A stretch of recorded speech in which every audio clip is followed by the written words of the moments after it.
ಶಿಷ್ಯ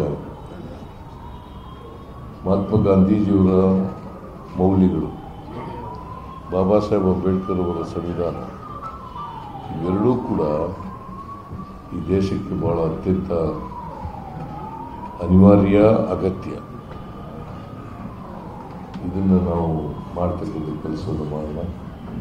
ಇವತ್ತು ಭಾರತೀಯ ಜನತಾ ಪಕ್ಷದವರು ಮತ್ತು RSSನವರು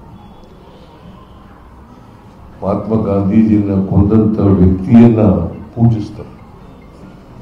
ಅದಕ್ಕೆ ನಾನು ಅನೇಕ ಸಾರಿ ಹೇಳಿದ್ದೀನಿ, RSSನವರು ಮತ್ತು BJPಯವರು ಇದ್ದಾರಲ್ಲ, ಅವರು ಮಹಾತ್ಮ ಗಾಂಧೀಜಿಯನ್ನು ಕೊಂದಂಥ ಹಂತಕ, ಮತಾಂಧ, ಅವರು ವಂಶಸ್ಥರು. ನಾವೆಲ್ಲರೂ ಕೂಡ ಗಾಂಧಿ ವಂಶಸ್ಥರು. ಕಾಂಗ್ರೆಸ್ನವರು ಗಾಂಧಿ ವಂಶಸ್ಥರು.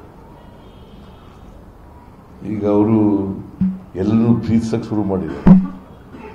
ವಲ್ಲಭಾಯ್ ಪಟೇಲರನ್ನ, ಅಂಬೇಡ್ಕರ್ ಅವರನ್ನು ಪ್ರೀತಿಸಕ್ಕೆ ಶುರು ಮಾಡಿದ್ದಾರೆ. ಅಂಬೇಡ್ಕರ್ ಅವರ ಸಂವಿಧಾನವನ್ನು ವಿರೋಧ ಮಾಡಿದವರೇ ಅವರು, RSSನವರು, BJP.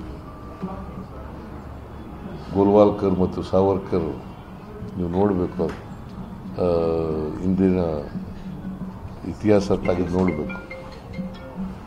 ಅವರು ಸಂವಿಧಾನದಲ್ಲಿ ಭಾರತೀಯತೆಯೇ ಇಲ್ಲ ಅಂತ ಹೇಳಿದವರು.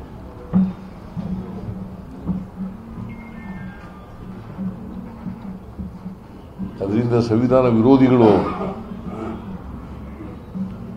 ಸಂವಿಧಾನವನ್ನು ದುರ್ಬಲಗೊಳಿಸಬೇಕು ಅಂತಕ್ಕಂಥದ್ದು.